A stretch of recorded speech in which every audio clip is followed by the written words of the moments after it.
সুপ্রিয় দর্শক, সবাইকে স্বাগত জানাচ্ছি আন্তর্জাতিক কন্যা শিশু দিবস 2025 উপলক্ষে যমুনা টিভির বিশেষ আয়োজনে। আপনাদের সঙ্গে আছি আমি খান তাজনিনা হাসান। কন্যা শিশু দিবস কন্যা শিশুদের অধিকার, সম্ভাবনা ও নেতৃত্বের প্রতি আমাদের দায়বদ্ধতার কথা মনে করিয়ে দেয়। এবছর দিবসটির প্রতিপাদ্য আমি কন্যা শিশু, স্বপ্ন গড়ি, সাহসে লড়ি, দেশের কল্যাণে কাজ করি।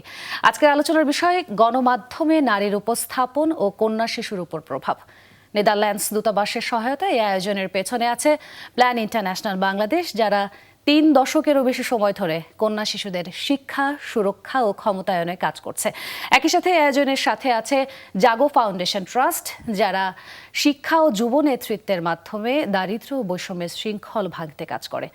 গণমাধ্যম কিভাবে কন্যা শিশু ও নারীর প্রতি ইতিবাচক দৃষ্টিভঙ্গি গড়ে তুলতে পারে, পাশাপাশি কিভাবে একটি সমতাপূর্ণ সমাজ গড়তে পারি আমরা সবাই মিলে, সে বিষয়ে আজকের অনুষ্ঠানে কথা বলবো। সে বিষয়ে কথা বলতে আমাদের সঙ্গে কিছু উপস্থিত অতিথি আছেন, তাদের সঙ্গে পরিচয় করিয়ে দেব। আমাদের সঙ্গে আছেন শবনম মোস্তারি, অতিরিক্ত সচিব, মহিলা ও শিশু বিষয়ক মন্ত্রণালয়; Nishat Sultana, influencing communication and campaign director, plan international Bangladesh; এবং ডাক্তার মোহাম্মদ জিল্লুর রহমান খান, সহযোগী অধ্যাপক, শহীদ সোহরাওয়ার্দী মেডিকেল কলেজ, এবং যুব প্রতিনিধি হিসেবে আছেন সামানজা ইসলাম লামিয়া। সবাইকে স্বাগত জানাচ্ছি, আপনাদের মূল্যবান সময় আমাদেরকে দিয়েছেন। আমরা প্রশ্নে চলে যেতে চাই, কারণ আমাদের হাতে সময় খুব একটা বেশি নেই। শবনম মোস্তারি, আপনাকে দিয়ে শুরু করতে চাই, যেহেতু আমরা এখন গণমাধ্যমে কথা বলছি। প্রথম প্রশ্নটি আমি গণমাধ্যম নিয়ে করতে চাই, যে আমি যেটি বলছিলাম যে আজকে কন্যা শিশু দিবস, কন্যা এবং নারী এই দুয়ে মিলে একটি ভালো সমাজ যদি সামষ্টিকভাবে আমরা গড়ে তুলতে চাই, সেক্ষেত্রে আসলে মিডিয়া এখানে কি পরিমাণ ভূমিকা মোটা দাগে রাখতে পারে? ধন্যবাদ আপনাকে। আসলে আমি বলবো যে কন্যা শিশুদের বিকাশের জন্য, তারা আত্মমর্যাদা সম্পন্ন হয়ে গড়ে উঠতে, তারা আত্মনির্ভরশীল হয়ে গড়ে উঠতে মিডিয়ার ভূমিকা অনেক। আমি যদি নিউরো সায়েন্সের ভাষায় বলি, যে শিশুরা তো আসলে অনুকরণ করতে পছন্দ করে ছোটবেলা থেকে, তো মিডিয়াটাকে আমি ওরকম একটা আয়না হিসেবে তাদের সামনে দেখতে পছন্দ করি, যে মিডিয়াতে যেই ব্যক্তিত্ব সম্পন্ন নারীদেরকে তারা দেখতে পাবে, তো মিডিয়াটা যদি ওরকম তার আকৃতিটা যদি অনেক সুন্দর হয়, তারা কিন্তু আয়নায় তাদের ঠিক সেই রকম প্রতিচ্ছবি তাদের নিজেদের মধ্যে কল্পনা করবে। তো আমি মিডিয়াকে ঠিক সেভাবেই দেখতে চাই। এখন মিডিয়া কিভাবে প্রচার করছে সমস্ত ইনফরমেশন, কিভাবে নারীদেরকে তারা উপস্থাপন করছে মিডিয়াতে, কারণ আমি মনে করি কন্যা শিশুদের একটা গুরুত্বপূর্ণ এজ রেঞ্জ আমি যদি বলি, সেটা হচ্ছে 9 বছর থেকে 13 বছর, যেটা কিন্তু তাদের বয়স সন্ধিকাল, এবং ওই সময়টাতে তাদের শারীরিক মানসিক বিকাশটা যেখানে হয়, ওইখানে কিন্তু আমাদের যদি জেন্ডার রিলেটেড যে বিষয়গুলো তাদের গতিশীলতাকে বাধা দিতে পারে, তো সেখানে যদি বৈষম্যটা ঠিক থাকে আমাদের মিডিয়াতে, যা দেখছে তারা নারীদের যে সঠিক ভূমিকা, সেই ভূমিকা যদি সবসময় একটা স্টেরিওটাইপ হিসেবে মিডিয়াতে দেখানো হয়, তাহলে সেটা আসলে কন্যা শিশুদের উপর একটা বড় ইম্প্যাক্ট করবে। নীতিমালার বিষয়ে আমি একটু জানতে চাই, যে বর্তমানে মন্ত্রণালয় থেকে যে নীতিমালা নেওয়া আছে কন্যা শিশু বা নারীদের নিয়ে, বা গণমাধ্যমে যেভাবে উপস্থাপন করা হবে, এই যে নীতিমালাটি আছে যেটি এক্সিস্টিং, এটি কি আসলে এনাফ, নাকি আরো কোনো নীতিমালা সামনে নেওয়ার প্রয়োজন আছে? আপনার কি মনে হয়? আমাদের তো আসলে প্রতিনিয়ত যখন সাইবার বুলিং অ্যাক্ট এবং আর কিছু কিছু আমাদের অধ্যাদেশ করছে, কিছু যেরকম অনেক বিতর্কও আছে এটা নিয়ে, যে সবার স্বাধীনতা থাকতে হবে, কথা বলার স্বাধীনতা। তো এগুলো সোশ্যাল মিডিয়াতে কে কীভাবে কথা বলবে, কে কীভাবে উপস্থাপন করবে, সেই বিষয়গুলো তো আছেই। তবে আমি মনে করি হচ্ছে প্রয়োগটা এবং বাস্তবায়নটা হচ্ছে আমাদের যত আইন কানুন এখন আছে, আমি আসবার আগে এটা ভালো হয়েছে যে এখানে আসবার আগে আসলে রেলিভেন্ট আরও অনেক আইনগুলো আমি দেখে এলাম, তো ওটার বাস্তবায়নটা আসলে ইম্পর্টেন্ট। তো সেই বাস্তবায়নটা থেকে গেলে আসলে এক্স্যাক্টলি। তো আমি মনে করি যে আমাদের মিডিয়াতে যে পজিশনগুলো আছে, সেখানে হায়ার লেভেলের মেয়ে, আমার মনে হয় টপ লেভেলের কোনো মেয়ে এই পর্যন্ত আমি দেখার চেষ্টা করছিলাম যে আছে কিনা। এই জন্য যমুনা টিভিকেও জিজ্ঞেস করছিলাম যে তাদের হাই র্যাঙ্কিংয়ে কে আছে, মেয়ে না ছেলে। তো মেয়েদের যে নেতৃত্ব দেওয়ার জায়গাগুলো, তো যেখানে মিডিয়ার কন্টেন্টগুলো তৈরি করা হয়, এরকম হাই লেভেলে যদি কোনো মেয়ে থাকতো, পজিশন থাকতো, হয়তো উনি আরও বেশি মেয়েদের মতো করে চিন্তা করতেন। এটা একটা ব্যাপার ছিল। নিশাত সুলতান, আপনার কাছে আসতে চাই। যেটি আমরা বলছিলাম যে প্ল্যান ইন্টারন্যাশনাল দীর্ঘদিন যাবৎ কাজ করেছে, সাংবাদিকদের সঙ্গেও কাজ করেছে, নারীদেরকে কিভাবে উপস্থাপন করা হবে বা কিভাবে উপস্থাপন করা উচিত এ বিষয়ে আপনারা কি ধরনের স্পেসিফিক্যালি কাজ করেছেন এবং কেন আপনাদেরকে এই বিষয়টি অনুপ্রাণিত করলো একটু আমাদের জানাবেন। অনেক ধন্যবাদ তাজরিন আপনাকে। আপনি জানেন প্ল্যান ইন্টারন্যাশনাল একটি আন্তর্জাতিক মানবিক উন্নয়ন সংস্থা যারা বিশ্বের প্রায় ৮০-টির উপরে দেশে কাজ করছে, এবং বাংলাদেশে প্ল্যান ইন্টারন্যাশনাল বাংলাদেশ 1994 সাল থেকে কাজ করছে। তো শুরু থেকে যেটা আমাদের কাজ ছিল সেটা হচ্ছে যে আমরা সবসময় সমস্যায় যে মানুষগুলো আছে, যারা সবচাইতে প্রান্তিক, যারা সবচাইতে বেশি সুবিধা বঞ্চিত, সেই মানুষগুলোর প্রবলেমগুলো আমরা খুঁজে বের করার চেষ্টা করেছি। এবং আপনি দেখবেন প্রান্তিকতার সাথে ক্ষমতা কাঠামোর একটা সম্পর্ক আছে। হ্যাঁ, আমরা দেখি ক্ষমতা কাঠামোতে যারা সবচাইতে সুবিধা বঞ্চিত সেই মানুষগুলো কিন্তু আমরা দেখেছি যে তারা নারী, শিশু কিংবা এই মানে খুব খুব মার্জিনালাইজড কমিউনিটি। তখন আমরা সমস্যা সমাধানের জন্য আসলে এই মানুষগুলোকে টার্গেট করে আসলে প্ল্যান ইন্টারন্যাশনাল কাজ করছে, এবং এর বাইরেও তাদের ভাগ্য উন্নয়নের জন্য যে সমস্ত আরও অনুঘটকগুলো দরকার তাদেরকে নিয়ে আমরা কাজ করছি। যেমন আমরা যুব সম্প্রদায়কে নিয়ে কাজ করছি, আমরা জলবায়ু প্রবণ এলাকায় কাজ করছি, নারীদের মধ্যে জলবায়ু পরিবর্তনের সহিষ্ণু করে গড়ে তুলছি। তো সেটা একটা আলাপ। এখন যে আলাপে আপনার যে প্রশ্নটা সেটা হচ্ছে যে প্ল্যান সবসময় নারী বান্ধব একটা পৃথিবী প্রতিষ্ঠার স্বপ্ন দেখে, যে পৃথিবীতে নারীরা অবাধে চলাচল করবে, আমাদের কন্যা শিশুরা ভয়মুক্তভাবে, সহিংসতা মুক্তভাবে বেড়ে উঠবে এবং তাদের সকল সম্ভাবনার বিকাশ ঘটাতে সম্ভব হবে। এবং আপনি যদি আমাদের ট্যাগলাইনটা দেখেন, দেখবেন আপনি until we are all equal. আমরা চাইছি একটি সমতাপূর্ণ পৃথিবী। তো এই সমতার পূর্ণ পৃথিবী তৈরির ক্ষেত্রে একটা বড় প্রতিবন্ধকতা হচ্ছে মেয়েরা নানা রকমের বৈষম্যের শিকার হচ্ছে। তো প্ল্যান যেটা করেছে যে বৈষম্যগুলো যদি আমরা মুক্ত করতে চাই তাহলে আমাদের মেয়েদের ক্ষমতায়ন নিয়ে কাজ করতে হবে। ক্ষমতায়ন নিয়ে যখন আমরা কাজ করব, স্বাভাবিকভাবে মেয়েদের শিক্ষা নিয়ে আমাদের কাজ করতে হবে, সামাজিক সুরক্ষা নিয়ে কাজ করতে হবে, তাদের স্বাস্থ্য নিয়ে কাজ করতে হবে। তো এই কাজগুলো কিন্তু আমরা করে যাচ্ছি এবং করছি। কিন্তু পরবর্তীতে আমরা যখন দেখলাম, বিশেষ করে কোভিড পরবর্তী বাস্তবতায় মানুষের হাতে হাতে অনেক ডিভাইস চলে আসলো, মানুষ অনেক বেশি প্রযুক্তি নির্ভর হয়ে গেল। এই নির্ভরতা কিন্তু আরেক ধরনের একটা বৈষম্য তৈরি করলো, যেটা কিনা ডিজিটাল যে মাধ্যমটা সেখানে অনেক বেশি ভিজিবল হলো। আমার কাছে কিন্তু বাস্তব পৃথিবী এবং ডিজিটাল দুনিয়া বা পৃথিবী আলাদা না, আমরা এটারই আরেকটা ভার্সন কিন্তু দেখি আমরা ডিজিটাল মাধ্যমে। কাজে সহিংসতার যে চিত্রগুলো, সেই একই চিত্র কিন্তু আপনি দেখবেন মানুষের হাতে যে ডিভাইসটা আছে, যেখানে তথ্য প্রযুক্তি, সেটা একটা নতুন উপায় হিসাবে পরিগণিত হলো।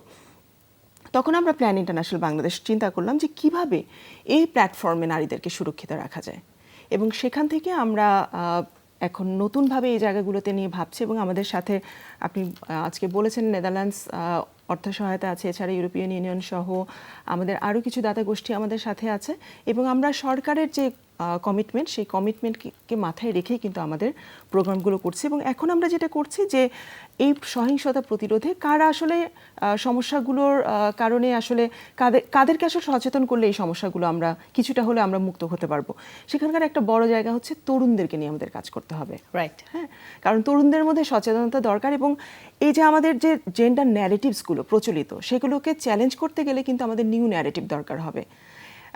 যার কারণে আমরা তাদের মধ্যে তাদের দক্ষতার উন্নয়ন করছি, যেটাকে বলা হয় ক্যাপাসিটি বিল্ডিং। সেই ক্যাপাসিটি বিল্ডিংয়ের আমরা কাজ করছি যেন তারা পৃথিবীটাকে সমতার একটা লেন্স থেকে পৃথিবীকে দেখতে পারে এবং সেই সক্ষমতা তাদের মধ্যে আসে।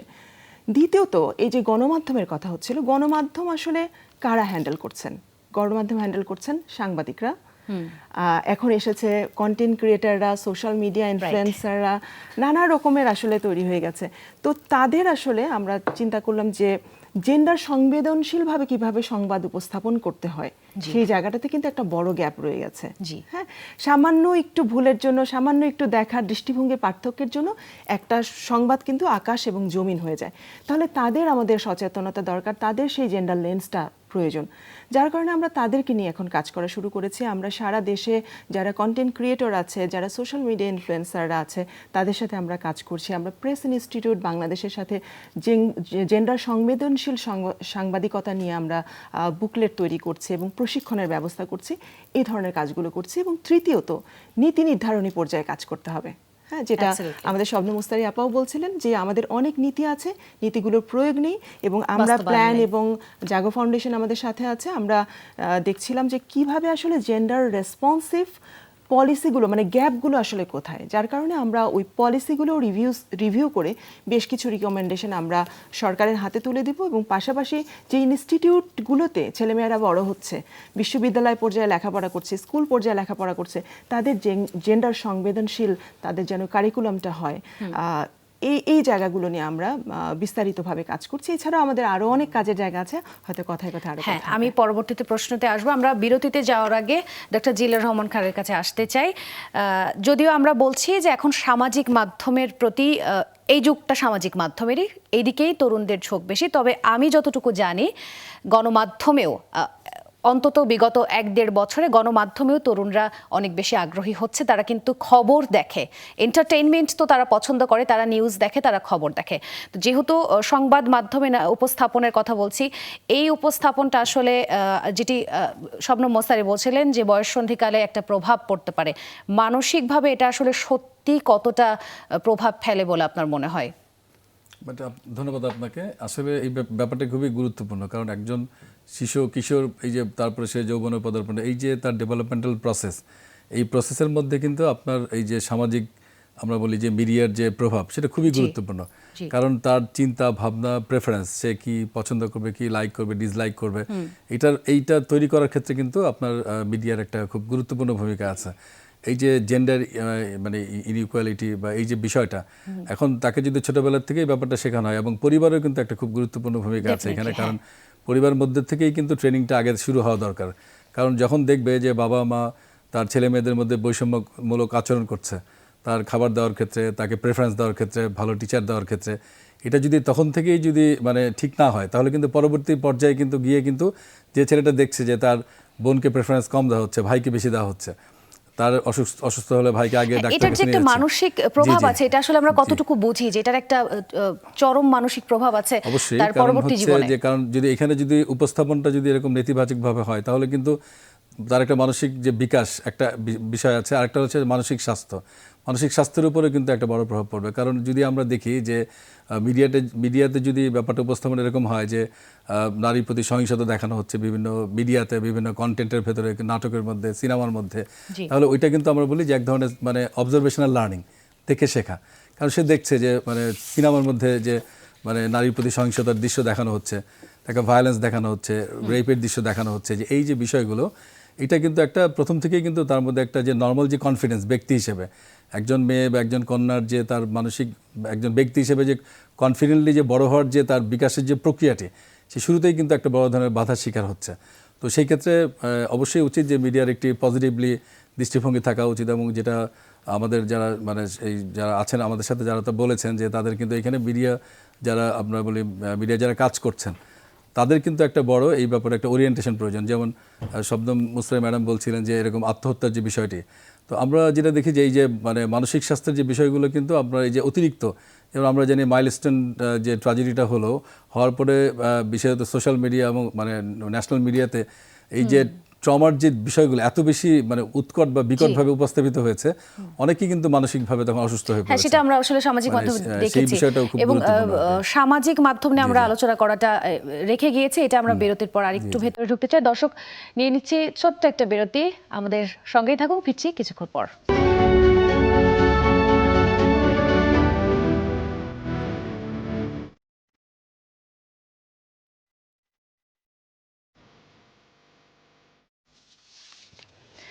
বিরতির পর আবারও ফিরে এলাম। সবাইকে স্বাগত জানাচ্ছি। আন্তর্জাতিক কন্যা শিশু দিবস 2025 উপলক্ষে যমুনা টেলিভিশনের বিশেষ আয়োজনে আপনাদের সঙ্গে আমরা সকলে ছিলাম। ফিরে যাচ্ছি আলোচনায়। আমরা একটু লামিয়ার কাছে আসতে চাই। আমরা অনেক কথা বললাম, লামিয়ার ব্যক্তিগত অভিজ্ঞতা থেকে আমরা জানতে চাই যে আসলে যেটি সামাজিক মাধ্যমের কথা বলছিলাম, আপনি নিশ্চয়ই ফেসবুক যেসব মাধ্যম আছে, ফেসবুক, ইনস্টাগ্রাম, এগুলো দেখেন। নারীদেরকে যেভাবে উপস্থাপন করা হয়, কোন একটি নিউজের কথা যদি আমি বলি, দুটি শব্দ আমি বলতে চাই, ভিকটিম ব্লেমিং এবং মিডিয়া ট্রায়াল।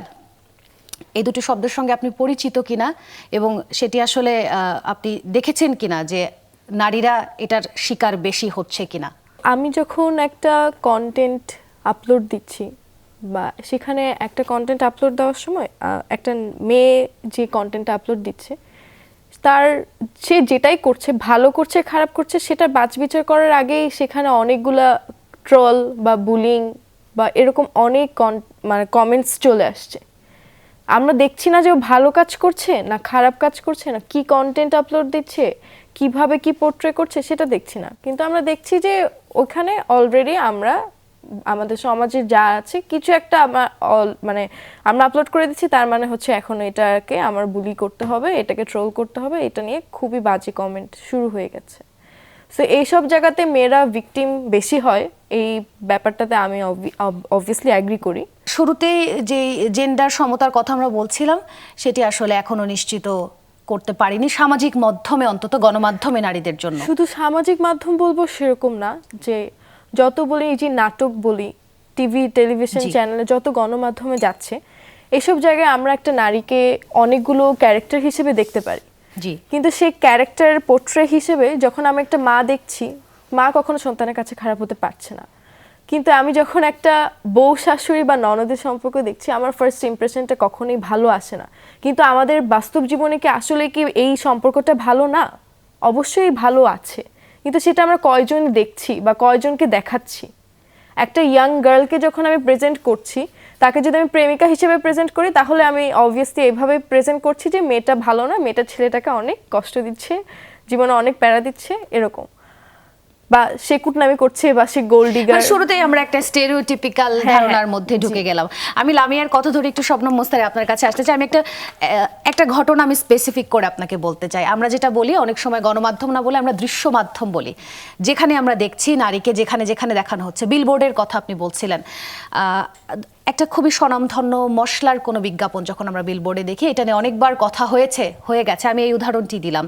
তখন আমরা সবসময় নারীকে দেখি, এটা নিয়ে অনেক নারী কথা বলে, অনেকে হয়তো কথা বলেন না, কিন্তু এটি আসলে জেন্ডার সমতায়নে সংবেদনশীল বিষয়, যদিও এটি আপনার কাছে মনে হয় কিনা যে এটা নারীদের জন্য কিছুটা অফেন্সিভ বা স্টিরিওটিপিক্যাল বিষয়? অবশ্যই এটা আমি মনে করি যে এটা একটা কেয়ার গিভিংয়ের পার্ট। রান্না শুধুমাত্র যে মেয়েরাই করবে তা কিন্তু না, একটা সংসারে আসলে এইটা সহযোগিতামূলক আচরণটা দেখাতে হবে। তো আমিও আসলে আমি যদি বলি যে অনেকগুলো নুডলসের বিজ্ঞাপন যদি আপনি দেখেন, জি, সবগুলোতেই শুধু মেয়েরাই রান্না করছে, ইভেন এবং তারাই খাওয়াচ্ছে, তারাই কিন্তু কেয়ার গিভার হিসেবে। তো এই যে মেয়েদের রোলটাকে দেখানো হচ্ছে যে মা, যে বলেছে ও যে মা অথবা সহযোগী হিসেবে, অথবা তো আমাদের কিন্তু সমাজে এই যে ইয়াং জেনারেশনের জন্য, কন্যা শিশুদের জন্য যে রোল মডেল দেখাতে হবে, যেরকম আবারও আমি ওই স্ট্যাটিস্টিক্সের কথা বলি যে আপনি যদি দেখেন যে মেয়েরা কিন্তু মেডিকেল সায়েন্সে এগিয়ে আছে ছেলেদের থেকে, বাট আমরা স্টেম বলি, যেটা হচ্ছে সায়েন্স, টেকনোলজি, ইঞ্জিনিয়ারিং এবং ম্যাথ, এসব সাবজেক্টে কিন্তু মেয়েদের মানে এনরোলমেন্টটা অনেক কম। তো আমাদের মিডিয়ার মাধ্যমে আমরা যদি এভাবে দেখাই যে আমাদের মেয়েরা হচ্ছে প্রকৌশলী, বড় বড় জায়গায় আছেন, আমাদের মেয়েরা মেট্রো রেলে ডিজাইন করছে, আমাদের মেয়েরা, এই রোলগুলো কিন্তু খুবই কম আসছে। মানে আপনি এবং ফ্যাশন শো আপনি দেখেন, আমি মাঝে মাঝে এটা নিয়ে কথা বলতেই চাই যে আপনি ছেলেদের একটা ফ্যাশন শো দেখেন, একটু মেয়েদের ফ্যাশন শো দেখেন, কিভাবে উপস্থাপন করা হচ্ছে তাদেরকে। আমাদের অনেকগুলো ক্ষেত্র আছে যেখানে মেয়েরা লিডার হবেন, হ্যাঁ, নীতি নির্ধারণী বা ডিসিশন মেকিংয়ে থাকবেন। মেয়েরা এই যে বললাম যেসব ক্ষেত্রগুলোতে, সায়েন্স টেকনোলজি যেসব ক্ষেত্রগুলোতে মেয়েরা গবেষণা করছে, তার সেই রোলগুলো আপনি খুব কম, আপনি দেখেছেন কি, খুব কম হবে। আমি বলবো যে নাটক, সিনেমা এসব দেখানো হয়। আমার মনে আছে খুব ছোটোবেলায়, নাটকটার নাম আমি ভুলে গেছি, আমার বাবার সাথে বসে দেখছিলাম, তারানা হালিম ওই নাটকে অভিনয় করেছিল, সে ম্যাজিস্ট্রেট হয়েছিল, আমি তখন অনেক ছোট। ওটা কিন্তু আমার উপরে ইম্প্যাক্ট ফেলেছিল যে আমি বড় হয়ে ম্যাজিস্ট্রেট হব। কিছু মেয়েরা যে সোশ্যাল মিডিয়ায় যারা বলছে না যে বুলিং করে, ওরা অনেকে কিন্তু সোশ্যাল মিডিয়াটা আসলে তো কমিউনিকেশনের জন্য, ক্রিয়েটিভিটির জন্য এই জায়গাগুলো কিন্তু অনেক সুন্দর, বাট সেটাকে আমরা অসুন্দর করে, যেহেতু ফ্রি স্পেস সবার জন্য এটা একটা জায়গা, অনেক মেয়েরা ব্যবসা করছে এগুলোতে, তো এই জায়গাগুলোকে আমরা পজিটিভলি ইউজ করতে পারছি না ঠিক এসব কারণে। আচ্ছা, আমি একটু এই কথা ধরে একটু লামিয়ার কাছে আসতে চাই। লামিয়া, এক কথায় উত্তর আমি জানতে চাই, আমরা কি আসলে নারীদেরকে এক ধাপ এগিয়ে দেখতে চাই, হাইলাইটেড, নাকি আমরা নারী পুরুষ সমান দেখতে চাই? আমি নারী পুরুষ সমান দেখতে চাই। খুব সুন্দর একটা কথা। আমরা একটু নিশাত সুলতান আপনার কাছে আসতে চাই।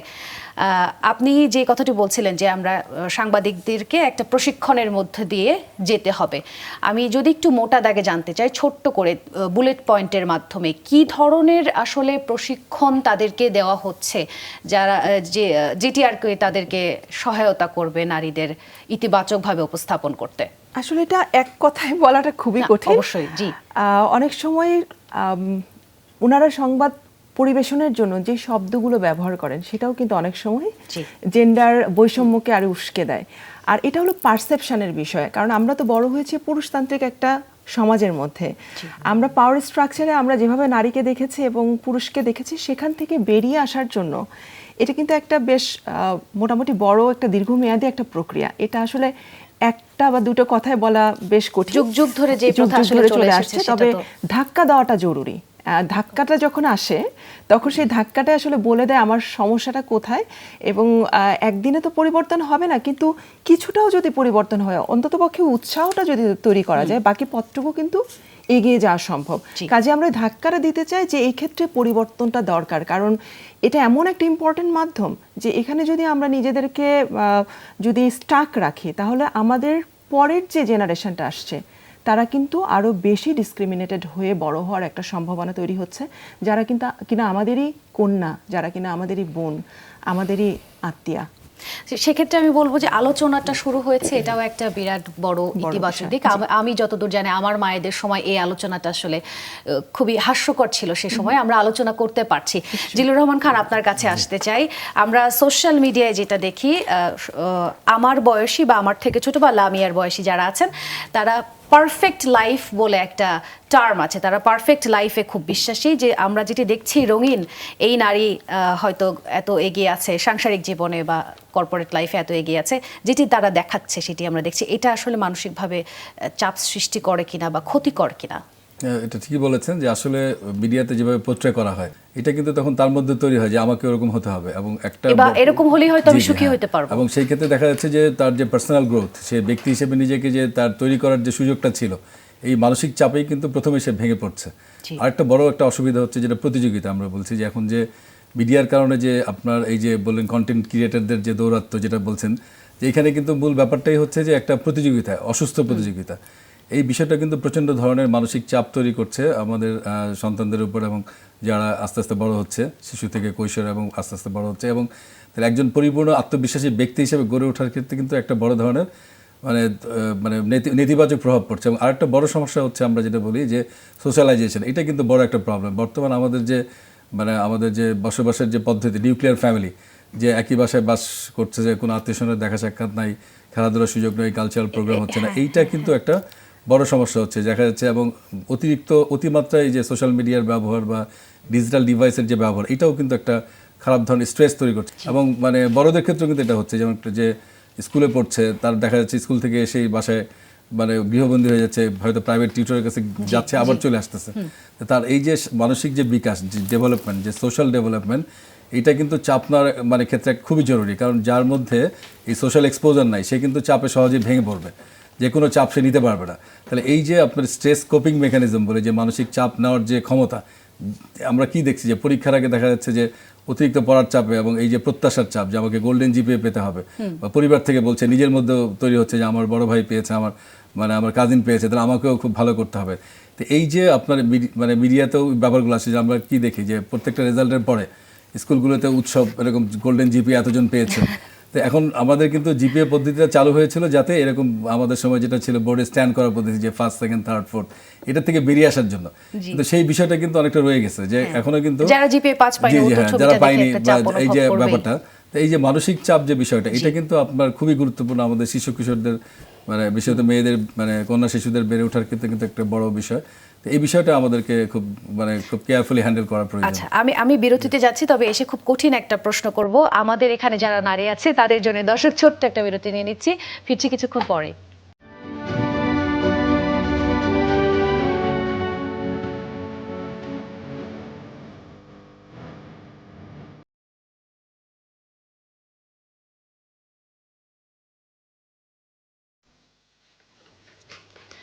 দর্শক, ফিরে এলাম বিরতির পর।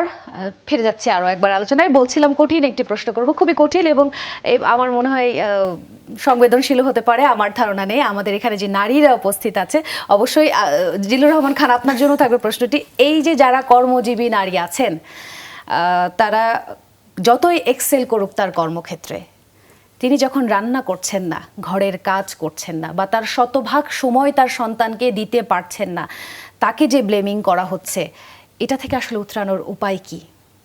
আপনাকে দিয়ে শুরু করি।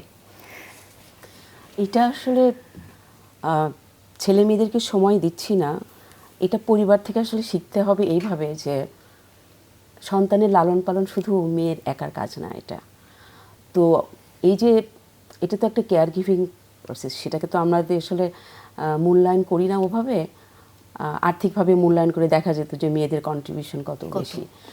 তো সেখানে একজন মেয়ে যখন বাইরে কাজ করছে, তো ওই সময়টাতে আসলে তার সন্তানরা কোথায় থাকবে, এইটা তো আসলে সেই মায়ের একার দায়িত্ব না, কিন্তু আসলে এটা পরিবারের দায়িত্ব। এবং অ্যাট এ টাইম আমি বলবো যে এটা স্টেট রেসপন্সিবিলিটিও, যে সরকারের। হ্যাঁ, তো কাজেই ওই শিশুটার বেড়ে ওঠা কিভাবে হবে, এটা একমাত্র শুধু মা বাবা জন্ম দিয়েছে বলে শুধু তাদের জন্য না। বাবা মা দুজনই কর্মজীবী হলে সেই শিশুর বেড়ে ওঠা, আর্লি চাইল্ড কেয়ার ডেভেলপমেন্ট আমরা যেটা বলি, সেটার জন্য স্টেট রেসপন্সিবিলিটির কথা যেহেতু বলেই ফেললেন, আমি একটু যুক্ত করে দিই। সেটা হচ্ছে, আমরা আমাদের যমুনা টেলিভিশনে আমরা দেখেছি যে এখানে যারা মায়েরা আছেন, যারা কাজ করছেন, তাদের জন্য একটা সুযোগ আছে, তারা সন্তান নিয়েই কাজ করতে পারেন। আমরা সেই পরিবেশ এখানে তৈরি করেছি। বাংলাদেশের প্রত্যেকটি কর্মক্ষেত্রে নারীদের জন্য এরকম পরিবেশ তৈরির প্রয়োজনীয়তা কতটুকু, সরকারের জন্য কি করছে বা কি করবে? অনেক প্রয়োজন। সেটা হচ্ছে, আমরা রিসেন্টলি সার্ভে করে দেখেছি সারা বাংলাদেশে কতজন শিশু আছে 0 থেকে 6 বছরের। আমাদের এখানে ডক্টর আছে একজন, উনি বলতে পারবেন ভালো। তারপরেও আমরা বলছি যে আমি তো চাইল্ড শিশু দিবা যত্ন কেন্দ্র স্থাপন প্রকল্পের প্রকল্প পরিচালক ছিলাম। তো সেটার অধীনে 20টি চাইল্ড কেয়ার সেন্টার করেছি সারা বাংলাদেশে। আমাদের আরও আছে, গভর্নমেন্টে আমাদের 63 রান করছে সারা বাংলাদেশে।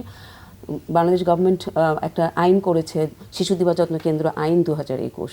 সেটার অধীনে এই বয়সী শিশুদের কিভাবে সুরক্ষা দেওয়া যায় সেটার ব্যবস্থা করা হচ্ছে।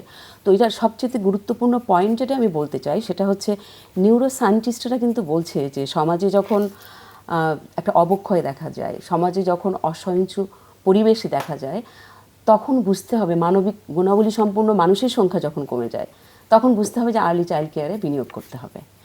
এখানে কিন্তু আপনার মিডিয়ার একটা বড় ভূমিকা আছে, যে এই বিষয়গুলো নিয়ে অনেক আলোচনা, কিভাবে অনেক বেশি আলোচনা হতে হবে। তো এই যে আমরা এখন বলছি না যে কন্যা শিশুদের উপরে প্রভাব পড়ছে মিডিয়ার, আপনি যদি ফার্স্ট 6 ইয়ার্স যদি বাচ্চাদের এই ডেভেলপমেন্টটা হয়, আমরা তো সবাই জানি যে 90% ব্রেন ডেভেলপমেন্ট কিন্তু 0 থেকে আপনার 5 বছরের মধ্যে হয়ে যাচ্ছে। ওইখানেই কিন্তু বাচ্চাদের কিন্তু আবেগ নিয়ন্ত্রণ করা এবং ওয়ে অফ রেসপন্ডিং, সে কীভাবে রেসপন্স করবে, ওই স্কিলটা কিন্তু ওই সময়টাতে হয়ে যায়। কাজে ওই সময়টা যদি সকল শিশুর এটা হয়ে যায়, সকল কন্যা শিশুর, তাহলে কিন্তু যতই আপনি মিডিয়াতে আপনি অনেক কিছু দেখার না কেন, তাদের উপরে এই প্রভাবটা তারা কিন্তু ওটাকে কাটিয়ে উঠতে সক্ষম হবে। কোনটা রং, কোনটা সেন্সর করতে হবে, সেটা বুঝতে পারবে। কোনটা করতে হবে সেটা তারা বুঝে ফেলবে। অনেক ধন্যবাদ। আমরা নিশাত সুলতানা, একই বিষয় আরেকটু আপনাকে আমি জুড়ে দিতে চাই। সেটা হচ্ছে, আপনি একটি স্বনামধন্য প্রতিষ্ঠানে আছেন, একটি গুরুত্বপূর্ণ পদে আছেন, আপনি একজন কর্মজীবী নারী, আপনার কাজের অনেক চাপ। আপনি কতটুকু ফেস করেছেন, যে বিষয়টি নিয়ে আপনিই কাজ করছেন, আপনি এটা কত ফেস করেছেন, বা আপনি ভুক্তভোগী কিনা? হ্যাঁ, এটা তো আসলে যেহেতু আমি নারী হিসাবে জন্মগ্রহণ করেছি, অবশ্যই আমিও এটার ভুক্তভোগী, আমি এই প্রক্রিয়ার মধ্যে আছি। তবে যেহেতু আজকের আলোচনার বিষয়বস্তু হচ্ছে গণমাধ্যম, আমার মনে হয় এই ক্ষেত্রে গণমাধ্যমের একটি ভূমিকা আছে। কারণ নিউ ন্যারেটিভ বা নতুন যে বয়ানটা, সেটা নির্মাণের দায়িত্ব অনেক ক্ষেত্রে অনেকটাই বেশি হচ্ছে গণমাধ্যমের। আমি একটু আগে যে এক্সাম্পলটা দেওয়া হচ্ছিল, যে পুরুষদের রান্না করার বা নুডলসের বিজ্ঞাপনের কথা হচ্ছিল, আমরা দেখছি যে হ্যাঁ, অনেক কিন্তু নিউ ন্যারেটিভ তৈরি হচ্ছে। পুরুষকে কিন্তু শেয়ার্ড রেসপন্সিবিলিটির জায়গায় আমরা দেখছি যে তারা গৃহকর্মে অংশ নিচ্ছেন, আমরা দেখছি যে পুরুষরা রান্নার ভূমিকাতেও দেখানো হচ্ছে। কিন্তু সেখানে আপনি দেখবেন একটা ফেস্টিভ মুড, একটা পিকনিক মুড, এবং হয়তো বা তার ওটা বিশেষ কোনো occasion। হ্যাঁ, পার্টনারকে হ্যাপি করার জন্য একদিনের একটা চেষ্টা, একদিনের কিন্তু এই চেষ্টা। বিষয়টা কিন্তু একদিনের না। আপনি যতক্ষণ এটাকে একদিনের একটা বিষয় হিসাবে আপনি পোট্রে করবেন, ততক্ষণ কিন্তু পুরুষ এটা তার নিজের রেসপন্সিবিলিটি বলে মনে করবে না। কারণ এটা কিন্তু লাইফ স্কিল, রান্না করতে পারাটা কিন্তু লাইফ স্কিল, হাউস হোল্ড ওয়ার্কটা কিন্তু লাইফ স্কিল, এটা কিন্তু শিখতে হবে। আর নাটক, সিনেমায় বা বিজ্ঞাপনে যেভাবে আমরা নারীকে দেখি, সেটার একটা কাউন্টার একটা উপস্থাপন দরকার। হ্যাঁ, যে একজন পুরুষ এরকম হওয়া দরকার, এটাই স্বাভাবিক। এই স্বাভাবিকভাবে উপস্থাপনের জন্য একটা চাপ দরকার। হ্যাঁ, একটা আমি শুধু বলবো বিচ্ছিন্নভাবে করলে হবে না, এটার একটা কালেকটিভ একটা রিফ্লেকশন গণমাধ্যমে প্রয়োজন, এবং থাকা দরকার। তখনই আসলে পরিবর্তনটা আসবে। হ্যাঁ, আর আমরা তো আসলে ঘরে ঘরে আমরা হয়তোবা বিভিন্ন শিশুকে হয়তোবা আমরা যেভাবে দেখছি, জানছি, কিন্তু গণমাধ্যমের ভূমিকাটা কিন্তু অনেক বেশি, সামষ্টিকভাবে অনেক বেশি। সামষ্টিকভাবে অনেক বেশি। যেটা হাজারটা কথা বলে আমাদের বলতে হবে, সেক্ষেত্রে ছোট্ট একটা বিজ্ঞাপন একটা শিশুর মনোজগৎকে কিন্তু পরিবর্তন করতে পারে। কাজে এইখানে আমার কাছে মনে হয় সোশ্যাল মিডিয়া ইনফ্লুয়েন্সিং এর সাথে যারা আছেন, যারা কন্টেন্ট তৈরি করছেন, যারা আপনারা গণমাধ্যমে কাজ করছেন, প্রতিটা ক্ষেত্রে আসলে অনেক বড় ভূমিকা আছে, এবং তারা যদি এগিয়ে আসেন, আমার কাছে মনে হয় পরিবর্তন হয়তো বা সম্ভব। আজকে হবে না, কিন্তু 10 বছর পরে তো সম্ভব। অবশ্যই হবে। লামিয়া, আমি একটু আপনার কাছে আসতে চাই। আপনি যুব প্রতিনিধি হিসেবে এসেছেন, আপনার কাছে জানতে চাই যে যেটি নিশাত সুলতানা বলছিলেন যে গণমাধ্যমের একটি ভূমিকা আছে। আমরাও আসলে যখন গণমাধ্যম নিয়ে পড়াশোনা করেছি, আমরা এতটুকু এটাই জেনেছি যে গণমাধ্যম সমাজের দর্পণ।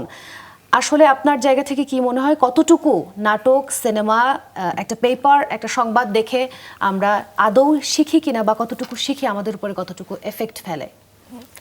গণমাধ্যম থেকে আমরা অ্যাকচুয়ালি অনেকটাই শিখি। আমি গত জুলাই আন্দোলনের সময় একটি মঞ্চনাটক করেছিলাম আমার ভৈরবীর থেকে, যেটাতে আমি লিড ক্যারেক্টারে ছিলাম। সেখানে আমি যখন ভেঙে পড়েছি, তখন আমি প্রতিবাদ করেছি। আমি প্রতিবাদ করে আমি আন্দোলন বা যে ওখানে যে ঝামেলাটা ছিল সেটা মেটানোর চেষ্টা করেছিলাম। সেখানে আমাকে লিড হিসেবে দেওয়া হয়েছিল, কিন্তু বাস্তবে ওই একটা মঞ্চনাটক বাদে বাকি 10টার সাথে যদি আমি তুলনা করি, সেখানে কিন্তু মেয়েদেরকে ওভাবে দেখানো হয় না। মেয়েদেরকে দেখানো হয় একটা গ্ল্যামারাস ফ্যাক্টর বা একটা সেক্সুয়াল ফ্যাক্টর হিসেবে। নায়কের সহযোগী। হ্যাঁ, সে সেজেগুজে বসে থাকবে, অথবা হাইয়েস্ট যদি তাকে কোনো ওয়ার্কিং প্রসেসে দেখানো যায়, সে একটা স্কুল টিচার হতে পারে বা ছোটোখাটো কোনো একটা জব করছে। কিন্তু একটা পুরুষই সুটেড বুটেড হয়ে সিইও হয়ে একটা অফিসে যাচ্ছে। কিন্তু আসলে বাস্তবতা তো তা বলছে না। নারীরা তো অনেক এগিয়ে গেছে, আমাদের সমাজে তো এখন নারীরা অনেক এগিয়ে গেছে। কিন্তু আমি যদি আমার নিজের ডেইলি রুটিন বলি, আমি 8টা থেকে একটা ক্লাস করি, এরপর আমার ব্যক্তিগত কাজটুকু সম্পন্ন করে বিকাল 4টা থেকে 10টা হয় টিউশন পড়াতে যাচ্ছি, অথবা আমার মানে যে কাজ থাকছে, রিহার্সেল থাকছে, সেই রিহার্সেলে যাচ্ছি। তো এখানে আমি কতটুকু গ্ল্যামারাস হয়ে যাচ্ছি, বা কতটুকু ওই একটা দিন যখন আমার স্টেজে উঠা লাগছে, সেই দিনে আমি সেজে গুজে বসে আছি। তার আগে তো আমার সকাল 8টা থেকে রাত 10টা পর্যন্ত এগুলোই করে রাখছি। এর পাশাপাশি তো আমার পড়াশোনাটাও চালাতে হচ্ছে। আমার বাসায় আম্মু আব্বু আছে, আমার ভাই আছে, আমার তাদের সাথেও সময়টা স্পেন্ড করতে হচ্ছে। কিন্তু এই যে এখানে আমি একটা স্ট্রং ইন্ডিপেন্ডেন্স যে প্রেজেন্টটা রাখছি, বা আমার যে পার্সোনালিটিটা আছে, এই পার্সোনালিটিটাকে আমরা নাটক বা সিনেমা ওতে দেখছি না। তো এই জায়গাটাতে তো অনেক ইফেক্ট ফেলছে। কারণ আমি একটা বাচ্চাকে শুরুতেই বলতে পারবো না যে সে ভালো না খারাপ। সে জন্ম হওয়ার পরেই তার পাশে যেটা দেখবে, সেটা দেখে সে শিখবে। তখন সে এই যে টিভিতে একটা যে নারীর যে পোর্ট্রেটটা দেখছে, সেটাই ও অ্যাডপ্ট করছে। সেভাবে ওভাবেই বড় হয়ে পড়ে। ওর ফ্রেন্ডদেরকে বলেন, অথবা ওর বোনকে বলেন, বা ওর ওয়াইফকে বলেন, সেভাবে সে ট্রিট করবে। সো গণমাধ্যমে যে ইফেক্টটা ফেলছে, সেটা অনেক বেশি। এই ইফেক্টের পিছনে অনেকটাই আমি বলবো যে আমাদের যে প্রডিউসাররা আছে, তাদের মধ্যেও থাকে যে এই জিনিস এইভাবে আমি একটা মেয়েকে পোর্ট্রে করবো, এইভাবে দেখালে আমাকে দর্শক দেখবে। জি, দর্শক তো দেখবে। অ্যান্ড আমাদের মধ্যে ওটাই আছে যে আমরা কেন জানি ওই সাইডটাতে বেশি অ্যাডপ্ট করি, ওটাই বেশি আকৃষ্ট করে আমাদের। ঠিক আছে, ধন্যবাদ লামিয়া। লামিয়ার একটা আক্ষেপ থেকে গেছে। আমরা শেষ পর্যায়ে চলে এসেছি। আমি একটা মজার প্রশ্ন আপনার কাছে করতে চাই জিলুর রহমান খান। সেটা হচ্ছে, আমরা একদম শেষ পর্যায়ে আছি। প্রশ্নটা হচ্ছে, লামিয়ার কথা ধরেই এগোতে চাই। নাটক সিনেমার কথা আমরা বলছি, আমি একটু বাস্তব জীবনের কথাই বলি। সামাজিক মাধ্যমে আমরা বিভিন্ন ধরনের বিনোদন অঙ্গনের ইন্টারভিউ বা সাক্ষাৎকার দেখি। মিডিয়ার এখানে অনেক বড় একটা ভূমিকা আছে। এই জিনিস থেকে আমরা উতরে আসতে পারি কিনা, বা কিভাবে উতরাতে পারি, উতরে আসার প্রয়োজন আছে কিনা? না, এটা আসলে একটা সামাজিক আমরা বলি যে ট্রেন্ড, যেটা সেই ব্যাপার থেকেই চলে আসছে ব্যাপারটা। কিন্তু এখানে একটা যে বিষয়টা গুরুত্বপূর্ণ, যে যখন মানে কোনো ধরনের এই ধরনের সিচুয়েশনে আমরা দেখি যেরকম রিলেশনশিপ ব্রেকআপ বা এই সিচুয়েশনগুলোতে আমরা দেখি, এবং আমরা বাস্তবে যেটা পাই যে ক্লিনিক্যাল প্র্যাকটিস আমরা যেমন দেখি, যেমন হাজব্যান্ড হয়তো তাকে না জানিয়ে বিয়ে করেছে, এবং আমরা কিন্তু এখানে একটা খুব গুরুত্বপূর্ণ বিষয় আমি শেয়ার করতে চাই ক্লিনিক্যাল এক্সপেরিয়েন্স থেকে, যে এখানে কিন্তু একজন ব্যক্তির যে চিন্তা ভাবনা সেটা খুব গুরুত্বপূর্ণ, তার সামাজিক অবস্থান কিন্তু এখানে ডিটারমিনেন্ট না। কারণ আমি এমনও দেখেছি যে তার হয়তো ওই মহিলা তার সন্তান চালানোর মতো তার ক্যাপাবিলিটি নেই, সে কিন্তু আত্মসম্মানের কারণে তাকে ডিভোর্স করেছে, কিন্তু আরেকজন যার কিন্তু আপনার অনেক সোশ্যাল পজিশন ভালো, অনেক তার মানে তার ব্যাকআপ ভালো, কিন্তু সে কিন্তু করছে না। তাহলে এই যে ব্যাপারটা, এখানে ব্যক্তি কিন্তু খুব গুরুত্বপূর্ণ। এখানে ব্যক্তি কী করবে সেটার উপর নির্ভর করে কিন্তু সামষ্টিক ব্যাপারটা নির্ধারণ হবে। তাহলে সেই ক্ষেত্রে তার প্রতি যদি কোনো বৈষম্যমূলক আচরণ হয়, যেন আমরা বলি যে মানে এক্সট্রাম্যারিটাল অ্যাফেয়ার, এটা নিয়ে কিন্তু আমাদের ক্লিনিক্যাল প্র্যাকটিসে এখন আমরা দেখছি যেরকম হাজব্যান্ডও তাকে জানিয়ে এক্সট্রাম্যারিটাল অ্যাফেয়ারে জড়িত হচ্ছে, কিন্তু ওয়াইফ মানে স্ত্রী সেটাকে মানে সে তাকে ছেড়েও যেতে পারছে না, আবার সে গ্রহণ করছে, প্রোটেস্ট করার পরে কিন্তু কিছু করতে পারছে না। তাহলে সেই ক্ষেত্রে তার অবস্থানটা কিন্তু শক্তভাবে মানে যে দেখানো বা মানে এটা তার একটা মানে বলিষ্ঠ পদক্ষেপ নেয়, এটা কিন্তু খুব গুরুত্বপূর্ণ। কারণ এটা করতে পারলেই কিন্তু তখন এই মেসেজটা যাবে, সোসাইটিতে যাবে এবং অন্যরাও দেখবে। তো সেই ক্ষেত্রে আমি মনে করি, এবং তার এখানে কিন্তু মানসিক স্বাস্থ্যের একটা বিষয় আছে, যে এই যে তার মেন্টাল ট্রমার মধ্যে যেতে হচ্ছে, তো এই ব্যাপারটা কিন্তু আমাদের অ্যাড্রেস করা উচিত। এবং সেই ক্ষেত্রে আরও ব্যাপার আছে, যেমন সাইবার বুলিংয়ের কথা বলা হয়েছে, স্কুলে যে বুলিং সেগুলোর বিষয় আছে, তারপরে স্টকিং, যেমন একটা ছেলে অনবরত একজনকে উত্ত্যক্ত করছে, সেটা কোনো প্রতিকার হচ্ছে না, স্কুল থেকেও হচ্ছে না বা মানে পরিবার থেকে, এবং হতে গেলেও অনেক ধরনের হেনস্থার শিকার হচ্ছে। তো এই যে মানসিক যে ট্রমা বা আঘাত, এটার কারণে কিন্তু পরবর্তীতে বিভিন্ন ধরনের মানসিক স্বাস্থ্যের যে সমস্যাগুলো, বিষণ্ণতা, উদ্বেগ, অনেক এই ব্যাপারটা কিন্তু খুবই জরুরি। এবং সেক্ষেত্রে এই যে প্রসেসের মধ্যে যে মিডিয়ায় উপস্থাপনের ক্ষেত্রে কিন্তু তার একটা কনসিকুয়েন্স হিসেবে কিন্তু মানসিক মানে তার মানসিক সমস্যা, বিষণ্ণতা, উদ্বেগ, মানসিক চাপ এবং মানসিক রোগের পর্যায়ে চলে যাচ্ছে।